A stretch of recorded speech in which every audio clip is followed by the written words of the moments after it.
welcome to the Rex Andrews Show. Glad to have you. If you are a first-time listener, we're glad you're here with us. Don't forget to subscribe and also leave comments. And of course, I am not afraid to beg. I'm a well-dressed beggar, in fact. So if you like the show, please give us a 5-star rating. We appreciate that. I want to say thank you to our returning listeners, wherever you are around the globe. Because of your listenership and your tuning in, the show has cracked the top 10 fastest growing podcasts in the world. And that's pretty exciting because there's over 1 million podcasts in the marketplace today. All right, the quick house cleaning for those who listened before, bear with us. Don't forget to subscribe on whatever platform you're on. If you don't like the one you are listening to, we are distributed on a global basis on over 23 different podcast distribution systems, from the big ones all the way down to the smallest. So find us and follow along.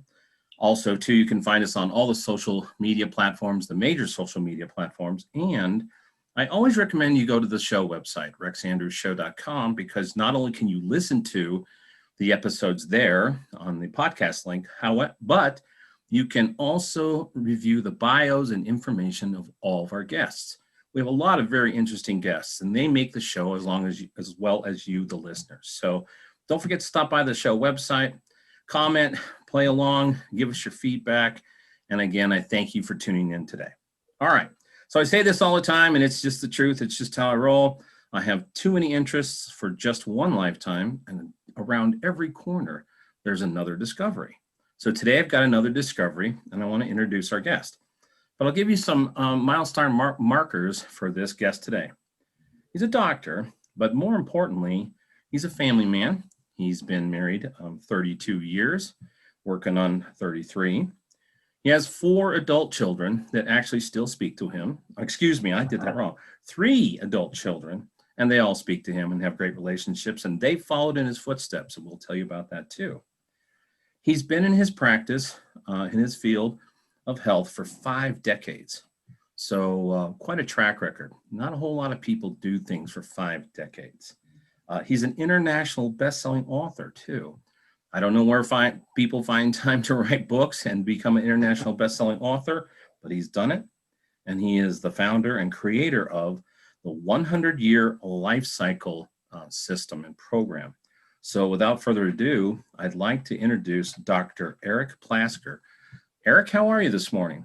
I'm good, Rex. Thanks for having me, and I appreciate the introduction. And those 5 decades, just to clarify, because I'm 58 years old. I didn't start working when I was 8, but when you look at the late 80s and the early 2000s, the stretch over 5 decades, it makes me sound a lot older than I am. Well, it's not about age anymore. It's about the level of wisdom, right? So your lifestyle, man. That's right. That's right. So, Dr. Plasker, what I'd like to do right now for our audience who may be following along is to have you give out a website where they can get information about you, because a lot of our listeners will multitask and sort of be on websites and social media and stuff while we're listening to the show today. Great, Rex. Thank you. And well, welcome everybody. Thank you for having me. If you go to 100yearlifestyle.com, the number 100yearlifestyle.com, you could pretty much get to all of our stuff and everything we're doing through there. You can get to our podcast, our YouTube channel. We have tons of articles. It's an online magazine. And so great information about health, longevity, family, relationships, finances, all kinds of good stuff. Well, I insinuated that your kids followed in your footsteps. I apologize. I said 4 when 3, but it's true, right, that all of your children became chiropractors? They did. And actually, I told them when they told me that they wanted to do it, because I've done a lot in my field, and I'm very passionate about what I do. I told them, I said, make sure you're doing it for you and not for me, or you'll be a pain in the butt for the next 30 years. And I want you to enjoy your life. I want you to have passion in your life. I want you to make yourself happy and do a great job. And if you don't really love it and you're not passionate about it, that won't be the case. So go for it if it's what you really want to do. And they chose it for themselves, which is super duper duper exciting for me. That's great. I cannot tell a lie. Absolutely. Okay, so before we get to all the genius stuff that you're doing with the 100-year lifestyle and the books and all the good stuff, I want to go back because I'm a huge consumer of biographies. It's always been something I've loved to study. Studied hundreds of people, read their biographies, because the human story, behind the headlines and behind the stage lights, there's a lot of interesting things that contribute to that. So I'd like to go back and understand, from the beginning, because formative years and their education and their childhood experiences and stuff really contribute a lot to who we are today. And obviously we've seen that with your three kids. So I'd like to go back to, where were you born? Siblings, family life, what your parents did, where were you raised, activities you were into as a kid, sports or theater or books or, shoplifting, whatever those things happen to be. Because we've had some very interesting characters on here, sure. and they've done amazing things with there. So take us back. Where were you born? I was born in New York, Mount Sinai Hospital, and my parents lived in the Bronx the first year and a half of my life. East Gun Hill Road, for anybody that knows the Bronx, that area has been completely transformed since then. And then when I was a baby, I remember my mom and dad telling me that they were swinging me one day, and I put my, I forget what you call that, with the two seats facing each other, and you swing back and forth. Oh, yeah, and I stuck my foot in between the chair and the bottom ledge and got caught and broke my foot at an early age. And so that contributed to the short leg that I have on one side compared to the other. That may come up later. I don't know. We'll see. But then I got into sports. We moved to Spring Valley, New York, Rockland County, New York, when I was very young, 1.5, 2 years old. And I had a nice middle-class family. We lived right down the road from my cousins, my father's brother and his wife and kids, and then my mom and dad, Barbara and Alan. Dad worked for a retail company. Lynn's was a chain of clothing stores, women's clothing stores, and he was kind of worked his way up the ladder.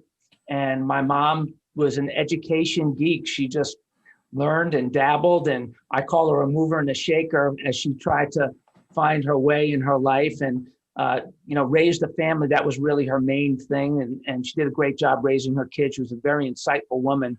She actually just recently, about 1.5 years ago, passed away in an unexpected accident, and she was 78. At the age of 76, she wrote the book, Lessons from Simple Ways to Change Your Life, Lessons from a Late Bloomer. So she was on an amazing journey, and that journey was a lot of wisdom that she shared with us as we grew. And then, got involved in sports. I love sports. I was very fortunate that I had a very big red afro. So if I ever got hit in the head, I had a lot of cushion, which I probably did get hit in the head a lot. And it's through football and sports that I found my career in chiropractic. And that's an amazing story, which we'll get to. But my brothers and I are still very close today. They're my best friends. They're also chiropractors, by the way. I'm the oldest of the three of us.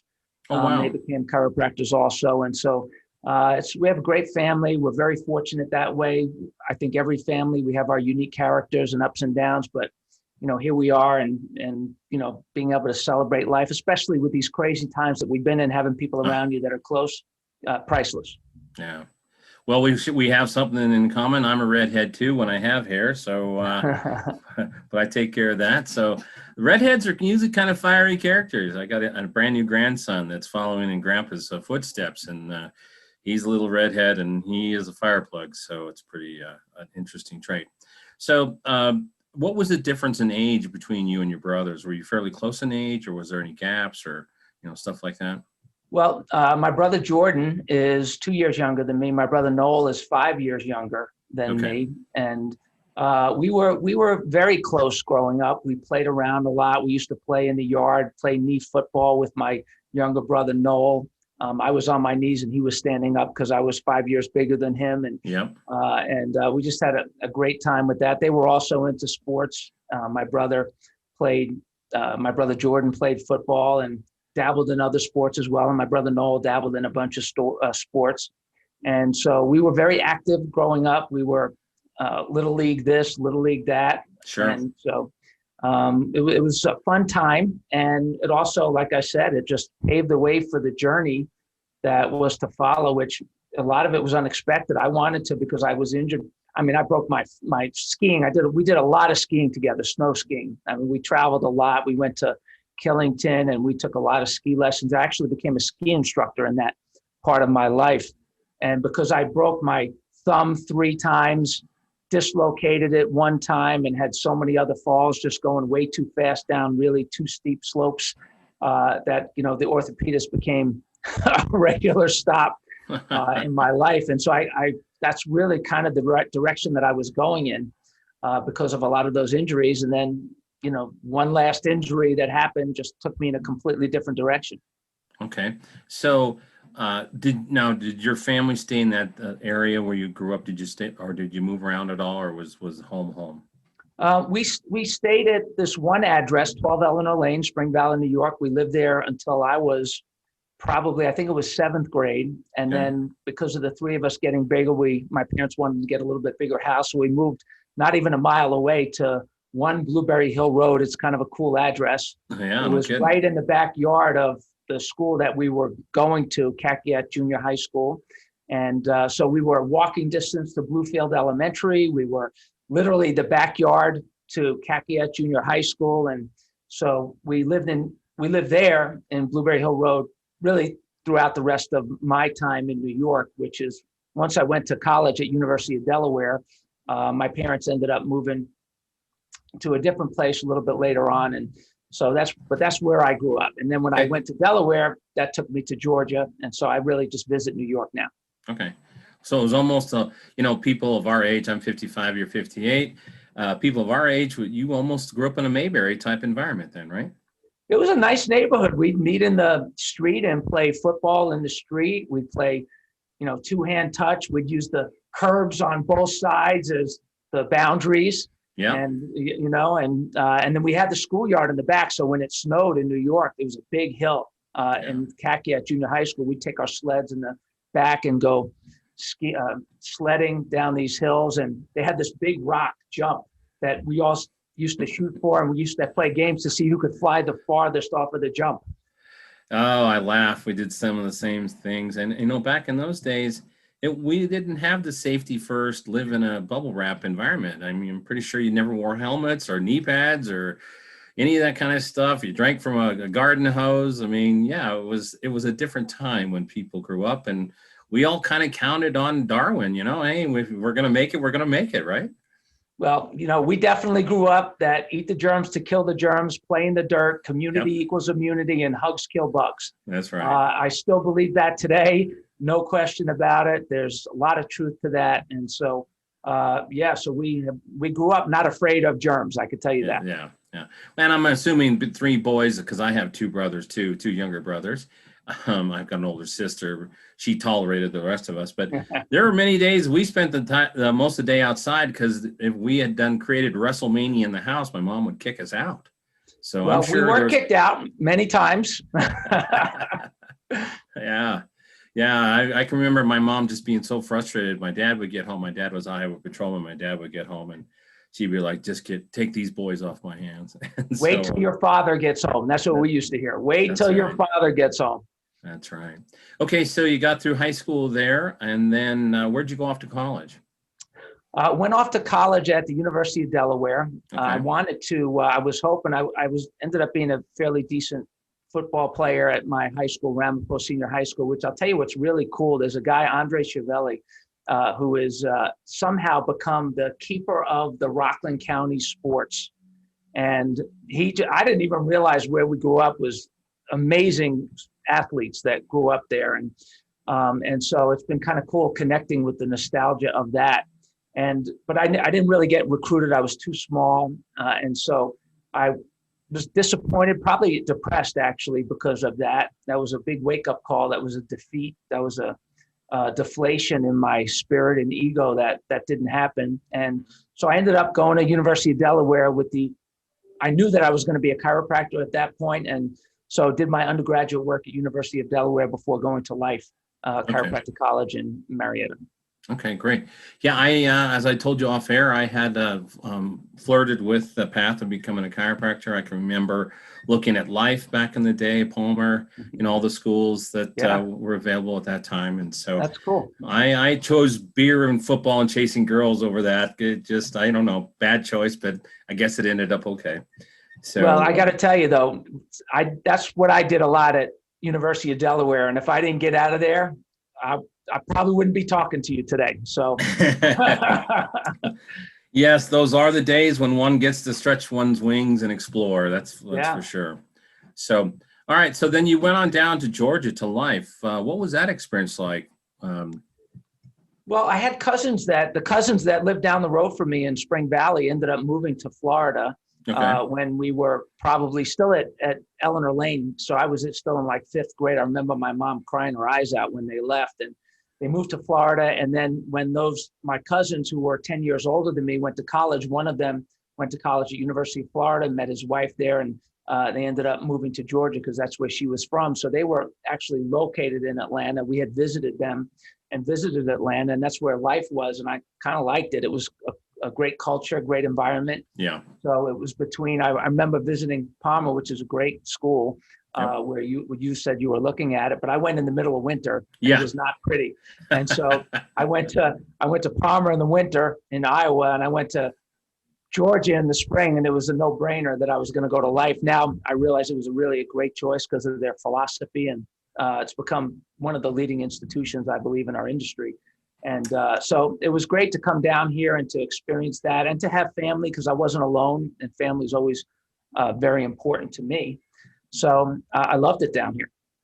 You know, I just chuckle inside because you're not the only one that rolled out to Iowa in the cold. I went to visit Palmer in January, and it was so stinking cold. Yeah. I can remember getting out of the car and just a blistering wind coming out of the west, and I'm like, what am I doing here? What am I doing here?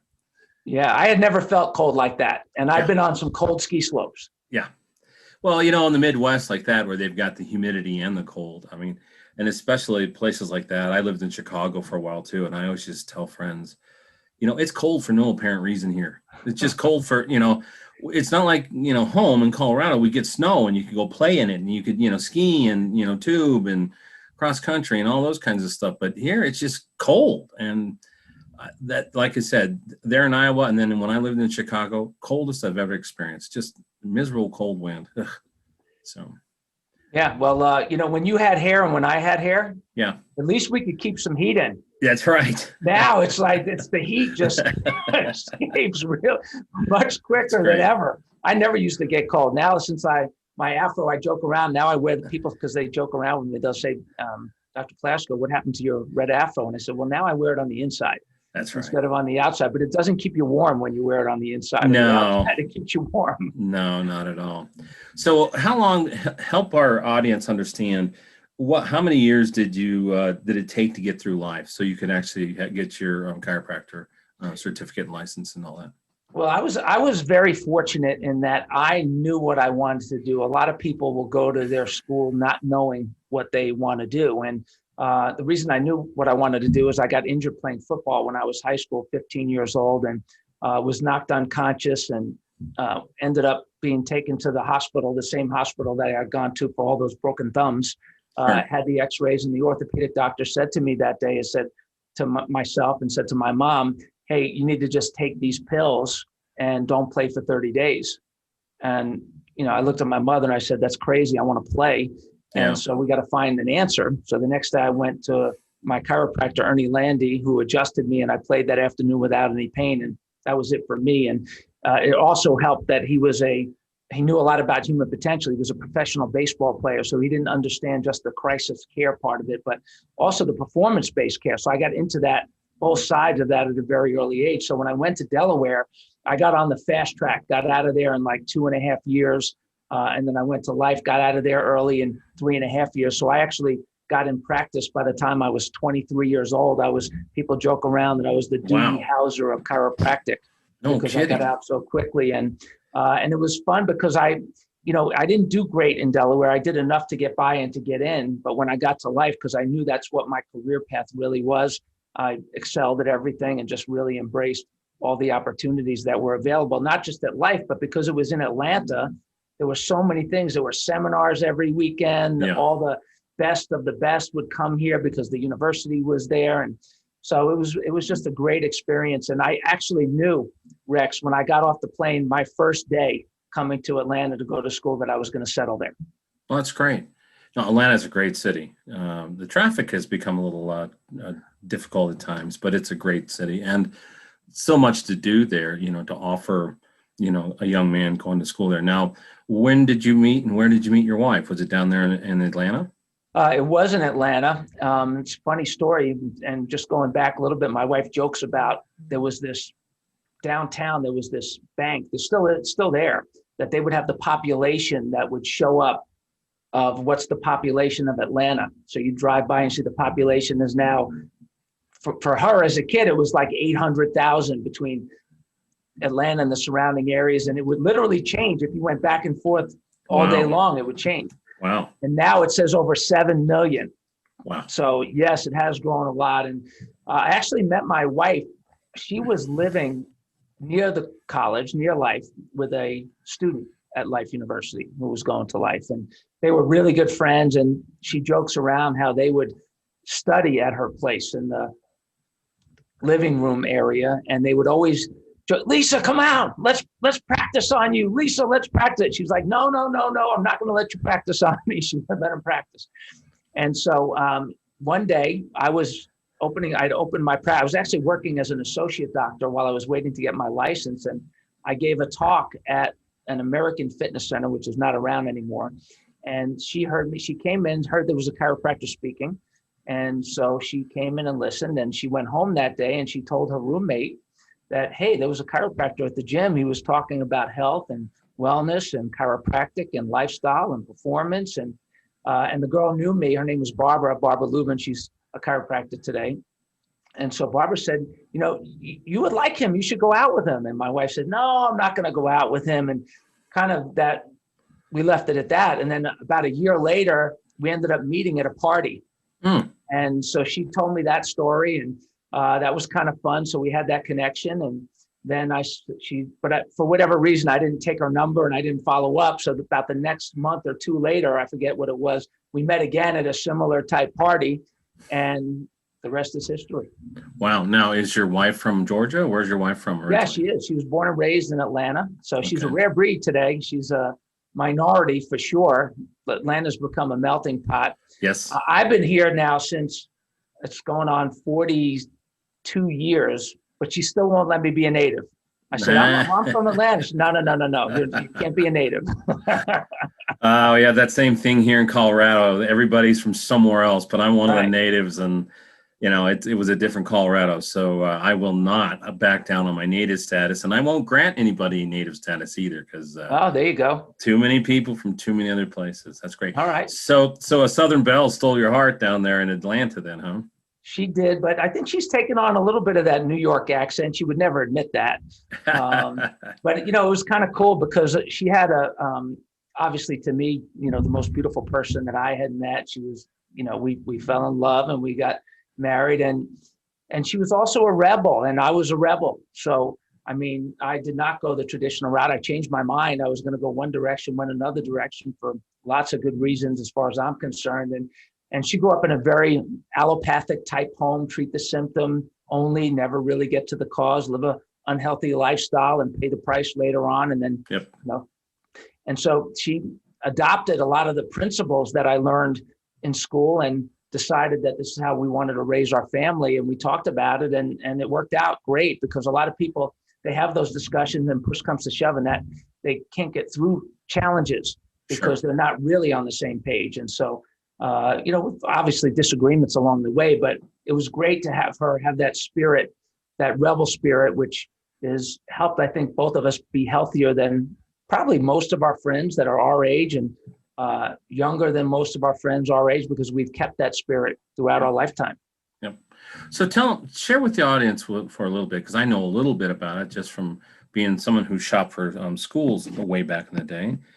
Life has a little different philosophy on health. Can you, without spending 2 hours here, can you kind of give us the short version of what's different about Life and what they teach and what those who come out of Life really practice?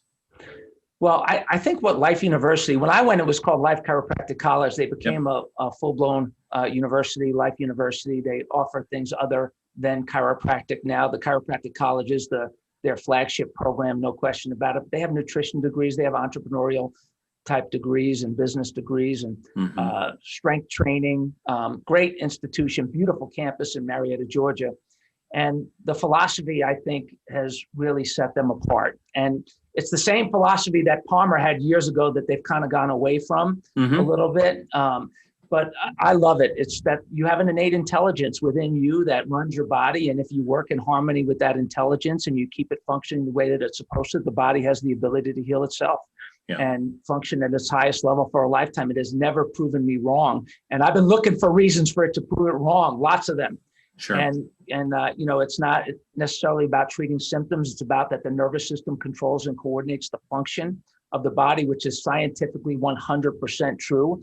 The brain communicates with the body up and down, and we look for interferences in that nervous system, remove those interferences so the body can heal itself, and then we optimize that. We call it in the 100-Year Lifestyle, we call it essential innervation. It's essential nerve supply. It's like your body's internet, cell connection. Our connection would be considered that essential innervation, the way we're doing it over Zoom. And when those pathways are clear, the body breaks down. And when the pathways restored, the body wakes up. And it's amazing, people of all ages, shapes, and sizes, that principle holds true. And so around that, or what is it that you can do to support your quality of life now and as you age and perform at a high level in the things that matter to you. And so in a nutshell, that is the philosophy. And like I said, you know, here I am in my 5th decade, only 35 years in practice, 36 years in practice. And it has never proven me wrong. And we've trained doctors around the world, and it has never proven them wrong. Okay, so let's delve into your book for a minute. What motivated you to write your book? What is your book about? And then I want to segue from there into all the training, because you mentioned off the air that you've trained over 10,000 doctors. So let's take a journey down that path. Well, I never really planned to do all this. I certainly never planned to do the 100-Year Lifestyle. In my practice career early on, there were some very challenging things that happened. I know you and I talked about in the beginning, and what I love about your podcast is you get into the stories behind the people, and you look at people when they get out in the world, if they're successful in life or winning in life, you say, wow, they've had it easy. And listen, it's not the easy things that came to me that have made me the person that I am. It's all the challenges and things that we had to overcome. Sure. And, my oldest son, my wife and I, when our oldest son was a baby, 10 months old, he took a fall, landed on his head, and he became paralyzed. And we were told that he would never walk, talk, or use his arm. And because of the philosophy and the principles that I learned at life and amazing mentors that I've been blessed to have in my life, I said, I don't believe you, doctor. I said it much more passionately and crazy than that. I can promise you that, Rex. Sure. And so it ended up that I adjusted my son in the hospital, and within 20 minutes, he woke up, his breathing stabilized, and he began to move. And I was a kid at the time. So I got married. I was 26 years old. And this was at age 27 now. I have my baby, my firstborn, and my wife and I were going through this. And I never felt like a victim. I never played the victim. And I just said, you know what, we gotta just, and here's the other thing that I think is really important. If you have younger listeners or even middle-aged or older listeners, this was something, promise, I never asked for this. But it happened, and it was an accident, and we dealt with it. And my wife and I'm so proud of her for how she rose up and dealt with it. And it wasn't easy, because we went in directions that the allopaths and the neurologist said, I don't know if you should do that. And, you should do this instead. And every choice we made was the right choice, including when we said, hold on, before you put the fluids in his body, at least evaluate him to see what's wrong. And later on that night, the doctor says to me, you know what, I'm glad we didn't put the fluids in and the IV in, because our management is going to be to restrict fluids so that the fluids could be drawn out of his brain. And so it was a very challenging time. But what I learned about that early on in my career was the amazing healing capacity of the human body, especially at a young age. And so here in my young practice, babies, kids, families, and athletes, and never even thought of 100-year-old person coming into my life. I didn't even know 100-year-old people existed Right. at the time. And I'm going to answer your question here. And so one day, a 98-year-old man came to see me, and he was probably 4'6" when he was standing up as straight as he possibly could. He was literally hunched over, Sure. crooked, bent over, and excruciating pain, like severe pain lines etched in his skull. I don't know if you've ever seen anybody, if any of you are listening, people that are in chronic pain, their skin gets crunched together because of their, but anyway, he asked me this question, 98-year-old man. He said, Dr. Plasker, can you help me? And I'm thinking to myself, and again, I was young. I was probably at the time, maybe 32 years old. And I said, Max, I have no idea. And I didn't have any idea whether or not we could help him or not. But I said, you know what, as long as you're alive and breathing and you have life flowing over your nervous system, I mean, what do we got to lose? Let's give it a shot. Yeah. So I started working with him, and within a very short period of time, his body started to wake up. He started standing up straighter. He started to move a little quicker with a little more pep in his step. And you could see the pain lines leave his head. And what was amazing, Rex, was this guy was such a sweet guy. He was such a beautiful soul. And we fell in love with him. And he would come in every time, and he was grateful. Instantaneously, he was standing up straighter, moving faster. The pain was going away. Yeah. And he had these, his hands were also very arthritic. Okay. And so he would stick his crippled hand into his pocket, his wrinkled pants, the same pants and the same shirt that he wore every single time we saw him. You know the exact pants and shirt I'm talking about, right? Yep, exactly. And so he would take these dollar bills out. He would go up front. He'd shake my hands in the adjusting area with his crippled hand. Then he'd go up front, say to this assistant, thank you, Dr. Thank you to the assistant, lay the money on the counter, the crinkled up dollar bills, and he would leave. Well, we fell in love with this guy. What we learned about this guy is that he was crippled, broke, and alone. Wow. And so because he was crippled, we were excited to help him, and we couldn't imagine him not getting care. Sure. And then because we kept asking at staff meeting, we'd say, I wonder how big the mattress or suitcase of dollar bills this guy is. And he was always alone. So we said, why don't we offer him the care for free and feed him when he comes? Yeah. Because we loved him. We literally, we fell in love with this guy. Well, he would not accept charity. He did accept an occasional ride, but he would not accept charity. He wanted to pay. And every time, thank you, Dr. Plasker, thank you. You go up to the front, pay and leave. Well, a year goes by, and Max never misses an appointment. And then one day, something happens that never happened before. Max misses an appointment. Yeah. So we try to call him, no answer. I sent my assistant to his home, no answer at the door. He's now 99 years old. So what do you think we're thinking? Yeah, he's gone. Right, that he's gone.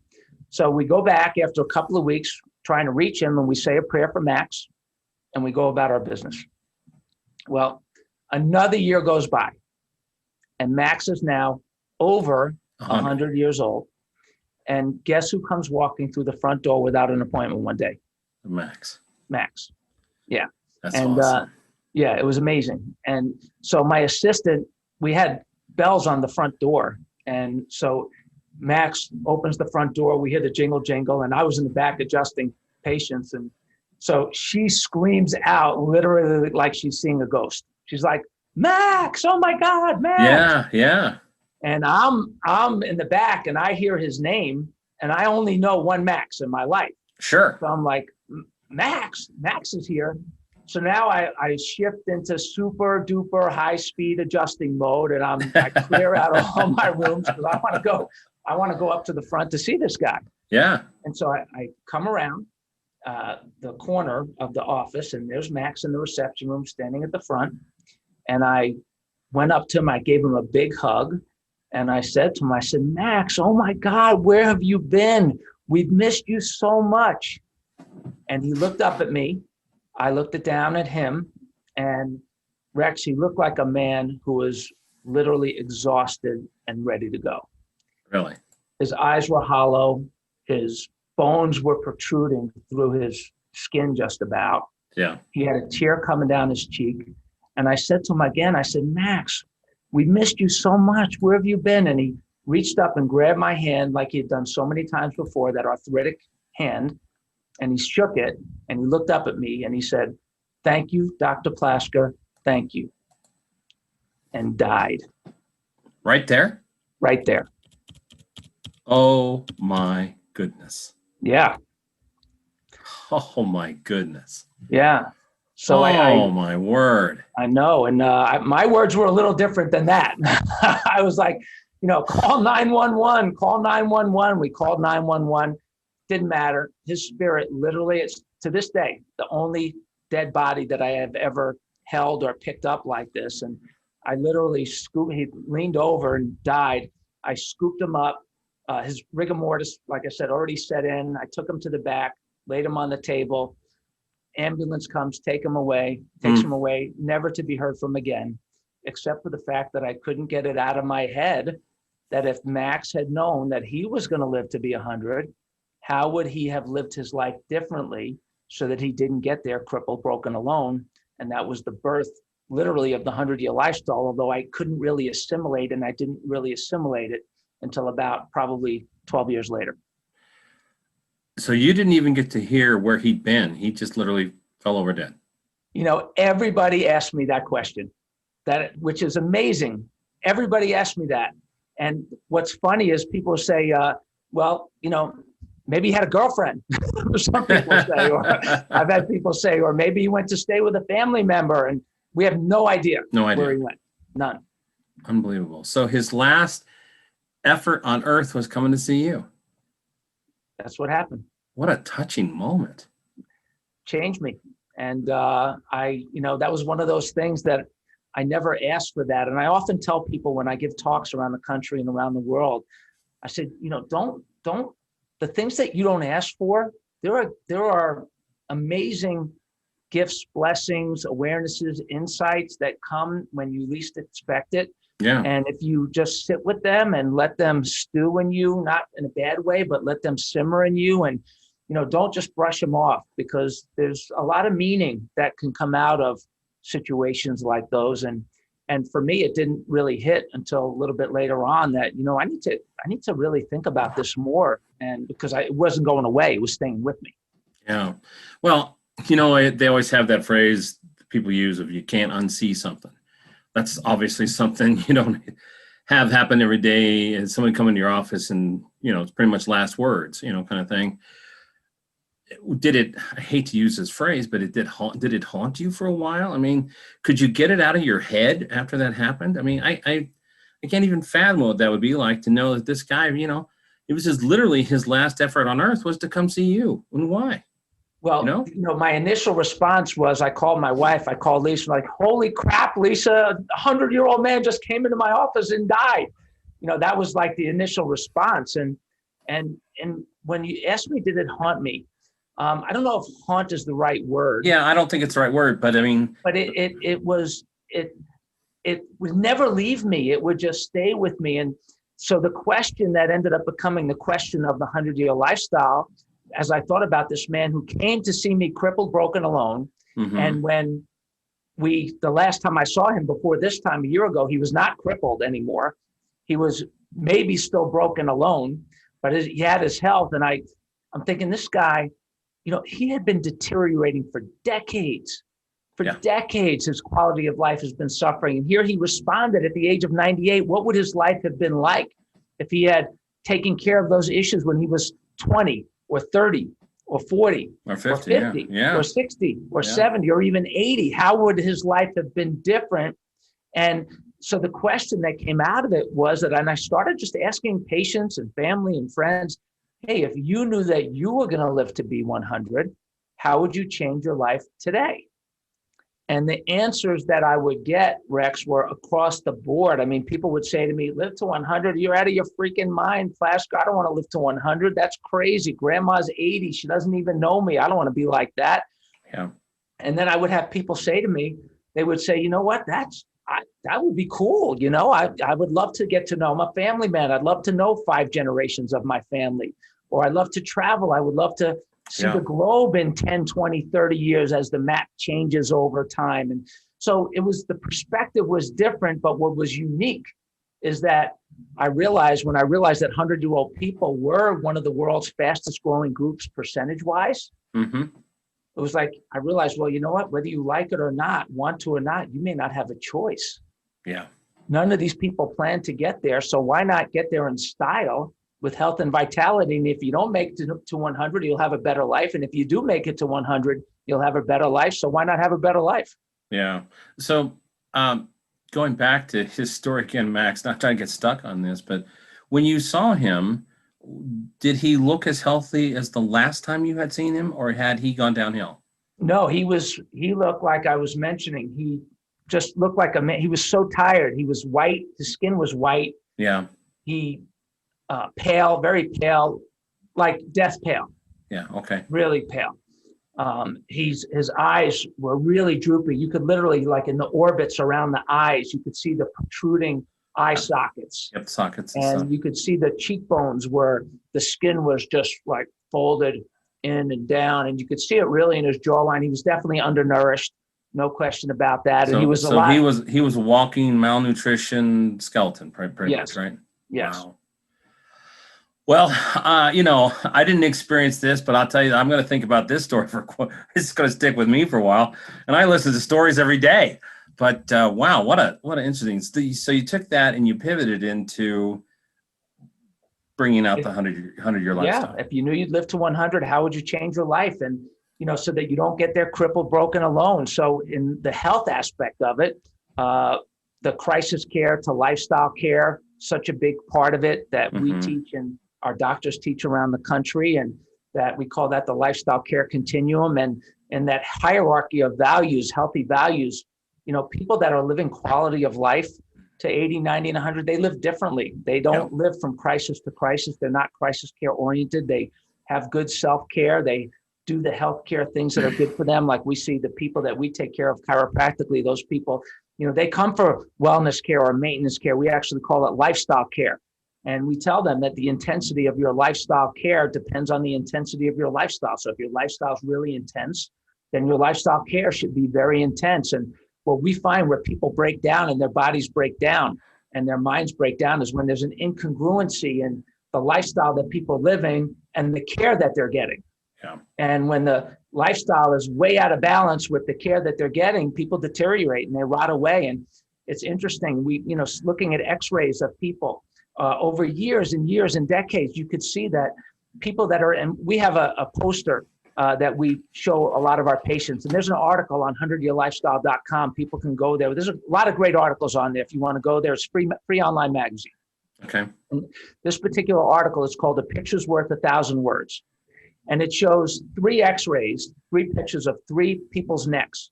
And these 3 people are exactly the same age. They're in their mid-50s.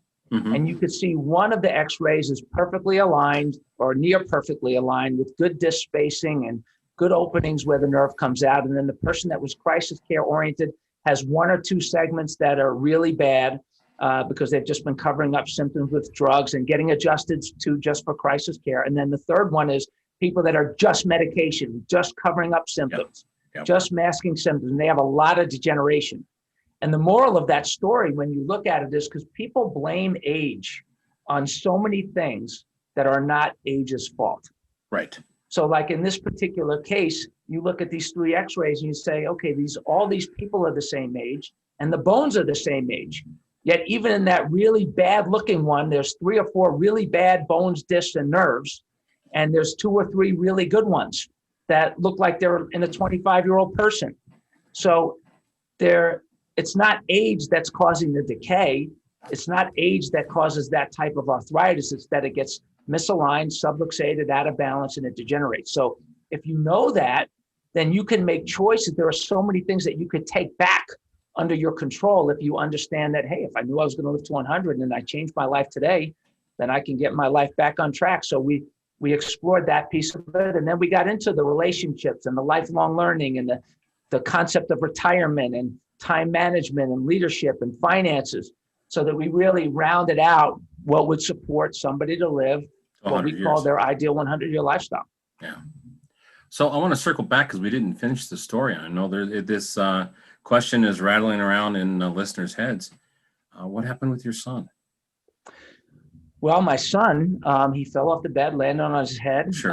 And so he had this paralytic injury, and basically it caused a bleed in his brain and a severe kink in his neck, subluxation in his neck. Right. And so I adjusted his neck, which a lot of people don't realize. There's another article, not to just because people want follow-up resources. Certainly the 100-Year Lifestyle is a great book, but there's a lot of great articles. One is called The Hidden Effects of Head Injuries. And one of them is the neck. If you injured your head enough to where you have a head injury, you probably injured your neck too. And Sure. for a lot of people, it's a ticket to healing is to clear out the neck and to make sure the neck is aligned properly. So that's what we did. And we got to it early. And that was the secret. We got to it literally within 12 hours. I adjusted him. It opened up the pathway so that the messages could get through between his spinal cord, his nervous system, and his brain. The blood could start flowing up and down again. And so he started to heal relatively quickly. And so they went back. It's a funny story. It's a funny story, but it's another one of those motivating things. And again, you got to keep in mind, I was a kid when this happened, 27, 28 years old. I was a kid. I did not have the emotional maturity or capacity to deal with this. I did not have the coping skills, but I did not want to be the victim, and I did not want my son to grow up as a victim. Yep.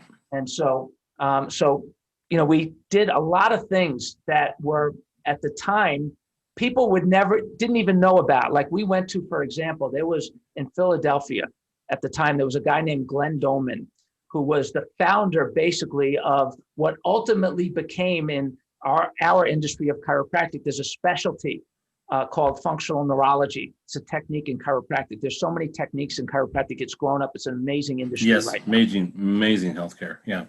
And so the things that Glenn Doman was teaching at what he called the Institute for the Achievement of Human Potential and how to develop the brain. He had what he called the Better Baby Institute and all these resources to help develop your child's brain.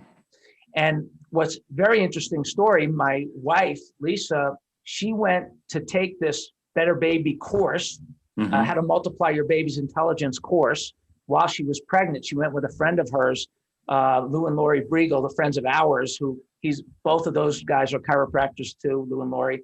And they practice up in Canton. They're 100-Year Lifestyle affiliate chiropractors as well now.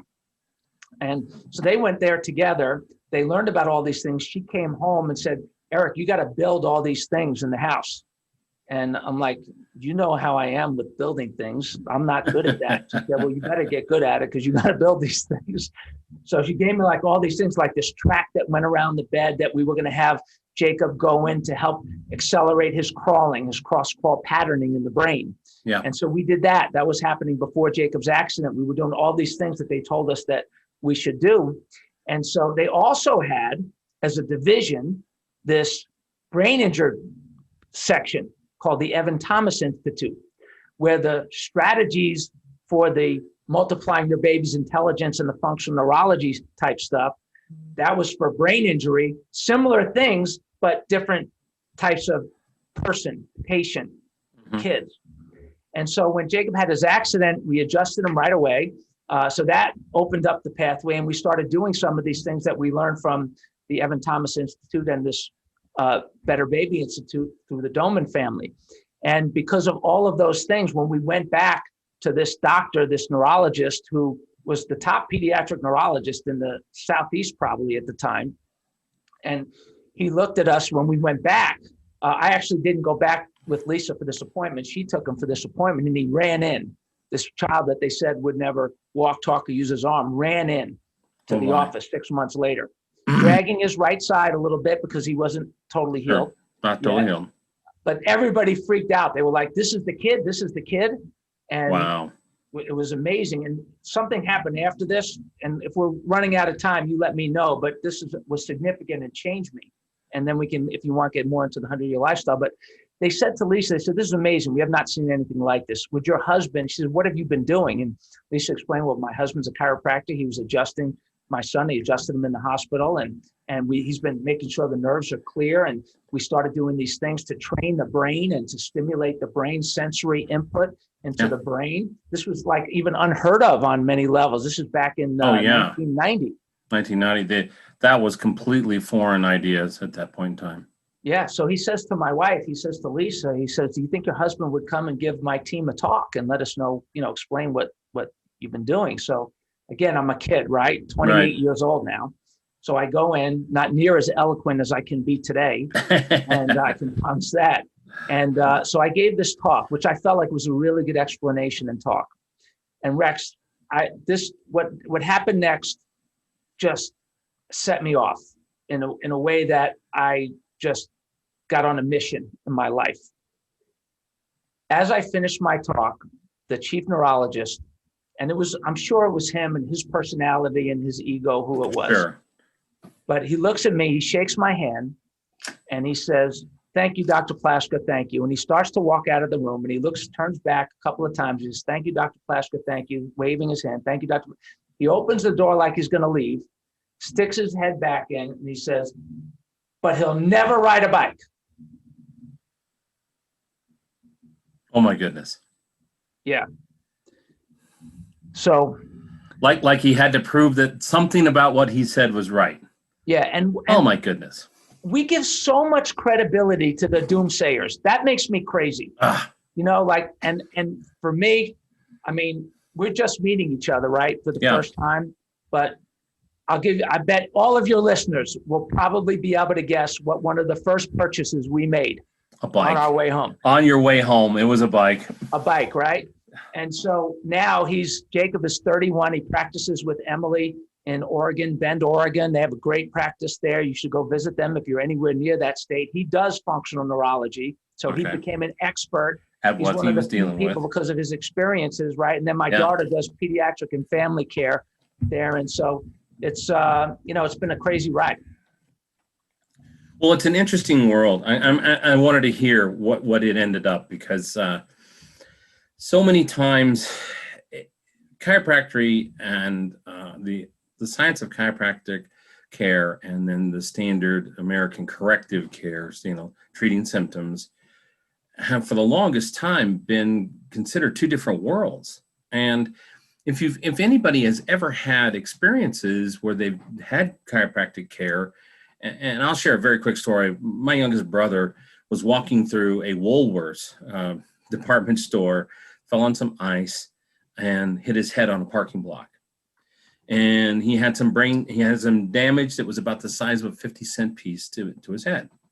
Wow. Now, I don't remember all of the neuroscience and all this stuff, but he started having seizures after that. And they were very severe seizures, grand mal type seizures and stuff. And so they indicated that it had to do with this, head injury that he had gotten falling in the parking lot. Well, my brother was about 8 or 9 when that took place. And again, we're just meeting today. So this wasn't hey, I'm picking you out to talk about this. A friend of my mother's spoke very high about chiropractic care. And this was 47 years ago. And he literally, we started taking him to chiropractic care. They had him on Depakote and these medications to to control the seizures, having seizures. He went from an 8-year-old kid up to all the way to a 240-pound college linebacker without ever adjusting the amount of medication because he was on constant chiropractic care. Wow. So it changed my whole family's approach to integration. And then back then, people looked at us like, you're crazy. Why are you doing that? Take them off to this whack doctor and stuff. And so fast forward to today, people have listened. I'm bipolar. I have brain chemistry that's different than most people. But if you don't take a holistic approach to your health and everything from alignments to nutrition, sleep, exercise, you're crazy. You're just absolutely crazy because it's all integrated. And for these people to act, and it has been for the longest time, for people on the traditional medical side to act like that neurologist who, looks over his shoulder and throws out a last parting dish shot, it just dumbfounds me. Yeah, it's, fortunately, it was a motivator for me. And, now fast forward from the stigmas of old to today, chiropractors are essential healthcare providers by the government. They labeled us in 2020 that we were essential healthcare providers. it's the only healthcare provider that my family has pretty much seen over the course of our lifetime, except for some emergency situations. And Sure. We are intelligent people. We make good decisions, but we realize that, if we keep our bodies healthy, then healthy people rarely get sick.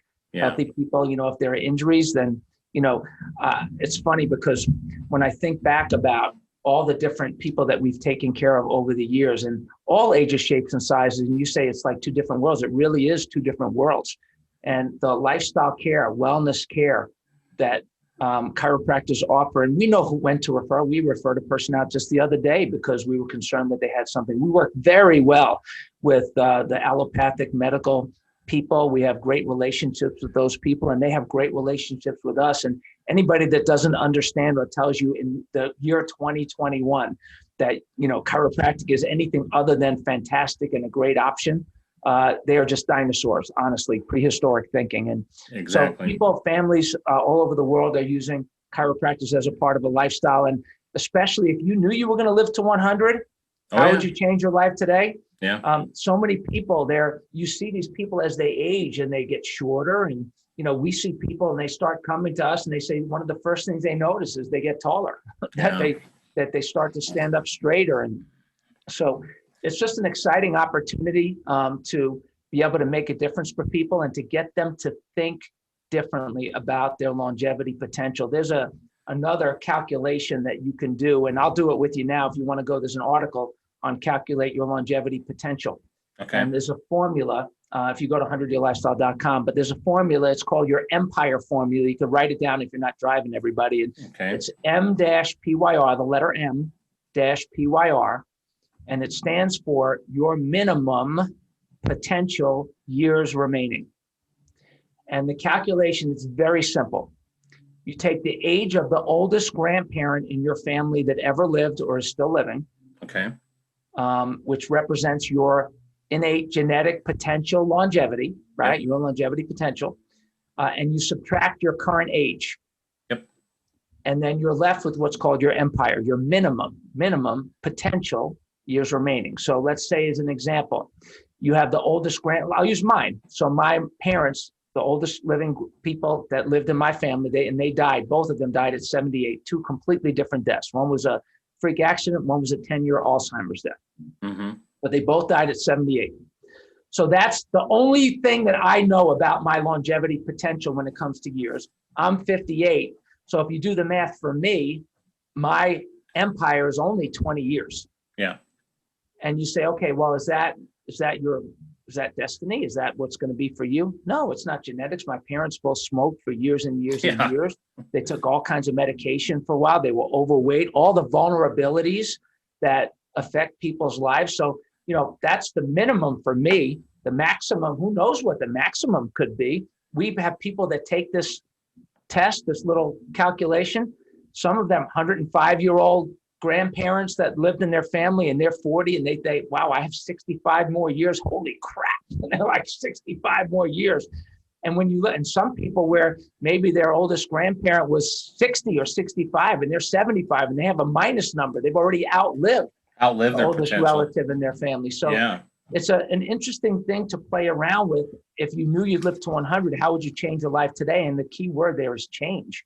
Yeah. And so it's exciting to see people change, and you would utilize things like nutrition, chiropractic care, fitness differently. We actually have an acronym for fitness that if you want to be fit for your lifetime, it's N squared ESS, fitness, N squared ESS, neurology, nutrition, endurance, strength, and structure. All 5 essential components of fitness, as we call them, are necessary to have quality of life as you age. So it opens up a whole new world of possibility, especially if you're willing to change. And if you're not, what kind of crisis is it going to take to get you to change? Make that happen. Yeah. Yeah, exactly. And I want to circle back for just one quick point here. I don't want anybody listening to think that I am anti-pharmacology or traditional medicine things. I appreciate, because I have brain chemistry issues, there are some chemicals that I need in my body just to function. I've had all kinds of people in my family, everybody has, where, key surgeries and skills and those types of things were very appropriate and life-saving and all those great things. I just my frustration is, and this is another slippery slope to get into it, it's almost like religion. I'm not sure anybody's got it all 100% figured out. I think if you look at religions across the world, there are great attributes that could be, you could take attributes from all religions and pull them together. I don't know if there's exactly anyone that's got 100% of the truth. So everybody picks one that they like and they run with it. But I think what I just want to make sure that people understand is I'm not anti-traditional medicine, and I know you're not either. I mean, you're a brilliant guy. There are appropriate things, but we can't as a nation, and I'll get on a soapbox for just a second, we can't as a nation and as a world continue to do corrective care. It's too expensive. When we see people going in who have lived an entire lifetime, 40, 50 years, smoking cigarettes or really bad behaviors, and then they have a $250,000, $500,000 heart procedure. Well, we can't sustain that. We just can't sustain that as a world. And so, these types of things really need, preventive holistic care really needs to be something that's at the forefront.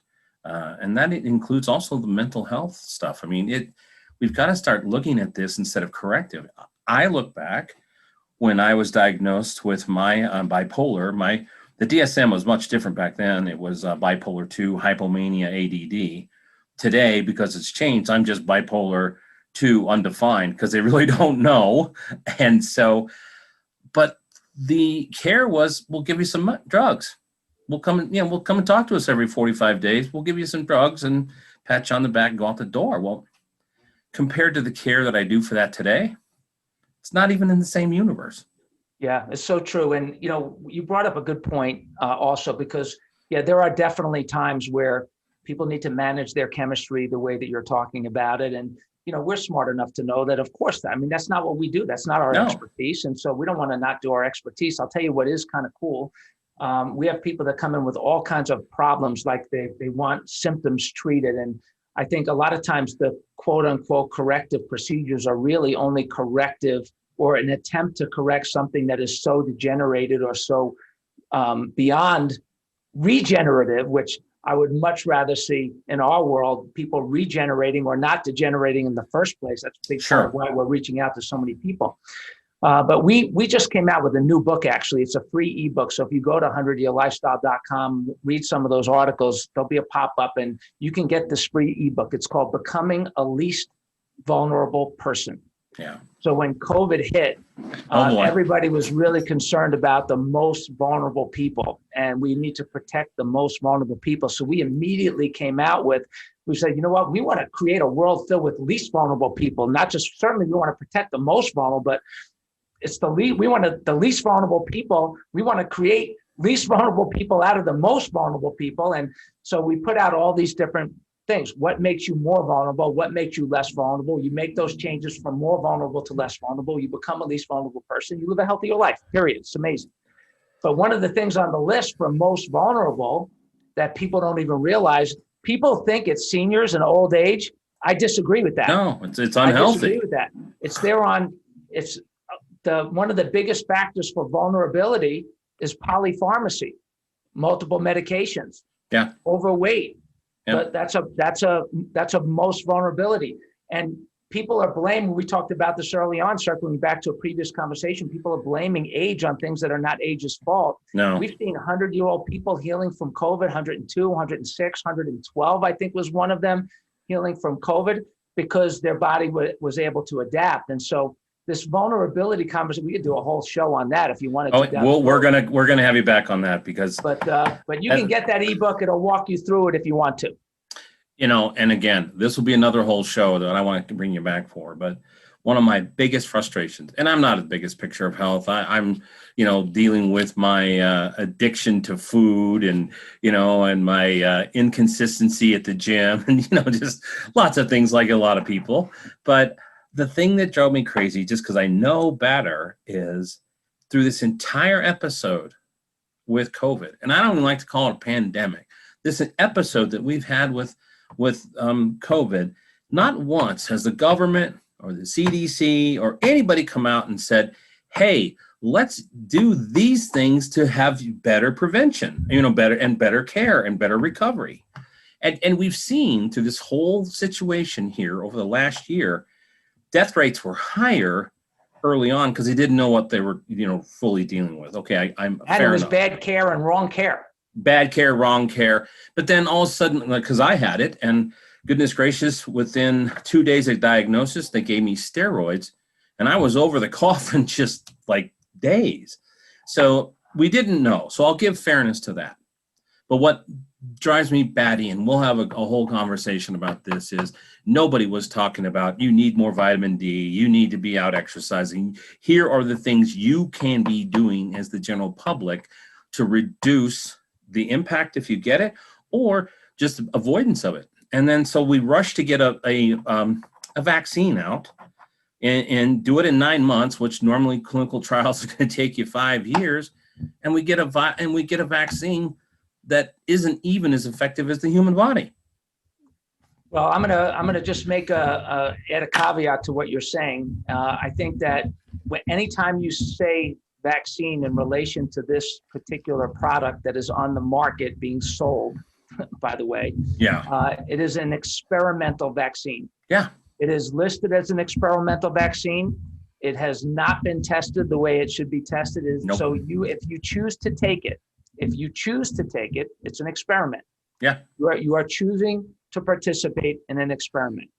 Now, we can get into the whole Nuremberg Code thing, and I got a whole topic on that. If you want to, we can do that next time if you want. But the reality of it is that if you as an individual to mandate an experiment on humanity is insane. It is. So it sounds like we're on the same page. We didn't know it, but we're on the same page there. Yeah, and here's the thing that you go with this that whole situation. Taking away anybody's politics on this, setting aside this current pandemic, over the last 10 years, how many drugs that went through the full, trial testing and all that stuff have been removed from the marketplace because of the side effects or it's just been, all of the drugs. You can go down and you can make a list as long as your arm. Yeah. And so then we head into this thing where they want this magic pill, and the body's already proven out to be 99, whatever number you want to have this week, survival rate. Okay. Yeah, you might be sick for a little bit and those types of things, but we've rushed and spent billions and billions and billions of dollars, not only, rushing this through and then paying for it. Come on, there's no such thing as a free anything. And the truth of the matter is they have no idea what they're doing, what the DNA impact is going to be on this. Yeah. To me, I'm like, now I'm going to blame it on the fact that I've already had COVID. So why would I stick that in my system?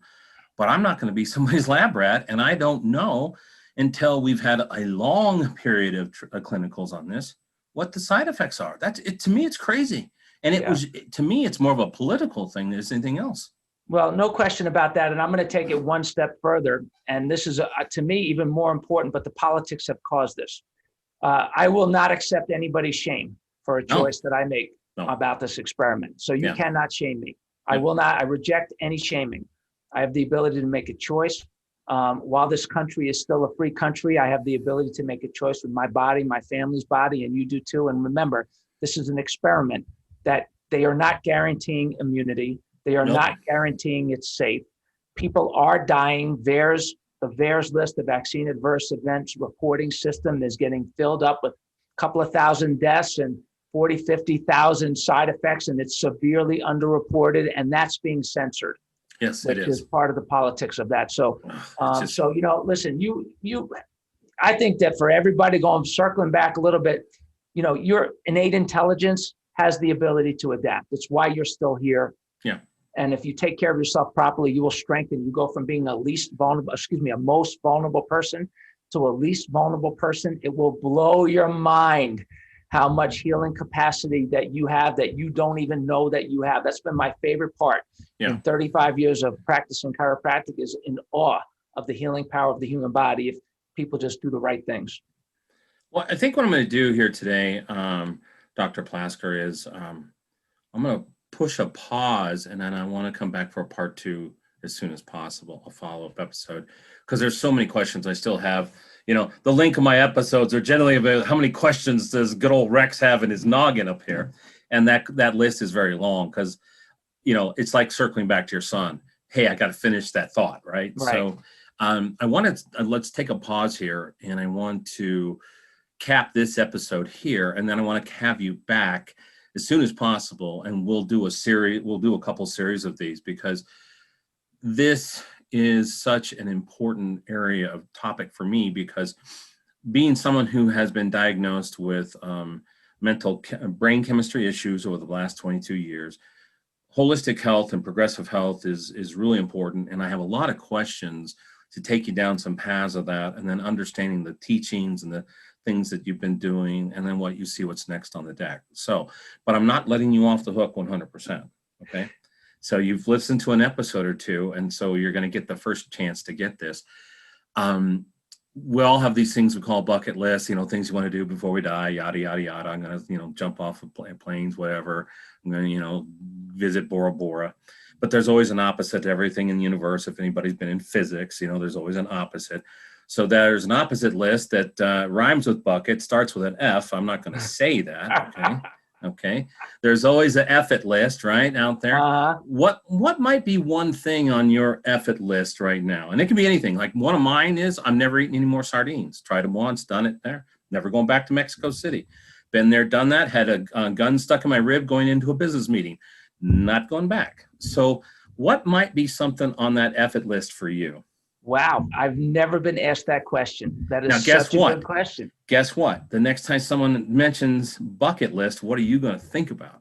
Yeah, I think I don't even know what that is. I don't know. For me, my grandfather, my wife's grandfather, he was at 99 years old. He got diagnosed with the flu, went to the hospital. They put all these things in his arms.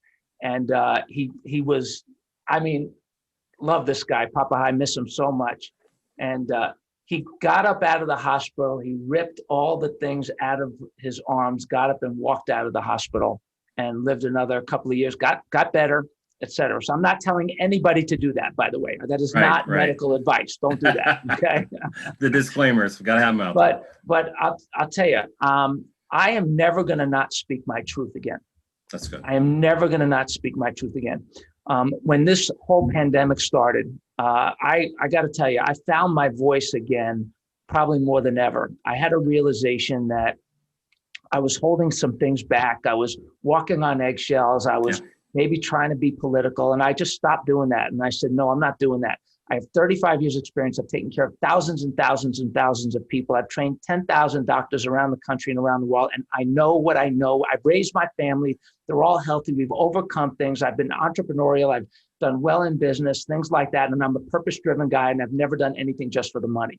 Yeah. And you know what? And my wife still loves me after 32 years, which is a miracle. So here's the effort lift for me. I will never, ever not speak my truth again. I will speak my truth. I will do it with love, and I do it with compassion, and I'll do it with sensitivity and kindness. But I will never not speak my truth. Especially, I see what's happening to children today, and I just, if I don't live to 100 because of my passion and intensity about a lot of the things that are happening here, I'm gonna sleep well, because I'm gonna speak my truth, and I'm gonna do what I know that I know that I know that I know. And there's a lot of people that they don't know crap. They're just trying to sell stuff. Yeah. But I know what I know. And so there you go. You got it out of me, Rex. You got it out of me. Okay, great. All right. So we're going to call this a cap for this one. Thank you for coming on. You've been very generous with your time. Appreciate your candor. I'm going to get you right back on as quick as we can get it scheduled, so we can continue on with the conversation, because health and where we are in the world, and it's been brought to a lot of people's forefront because of the vulnerability, man. The vulnerability is huge. Okay. Well, thank you, Dr. Plasker. Glad to have you on. Okay, folks, that's it for this episode for today. We're going to look for a part 2, maybe even 3 in this series with Dr. Plasker. Until next time, don't forget these 3 things before. Oh, wait a minute. You got to visit the website. Go to the website and check out information there. It's rexandrewshow.com. But then also at the end, I always say at the end of every episode, be safe, be bold, and make it a great day.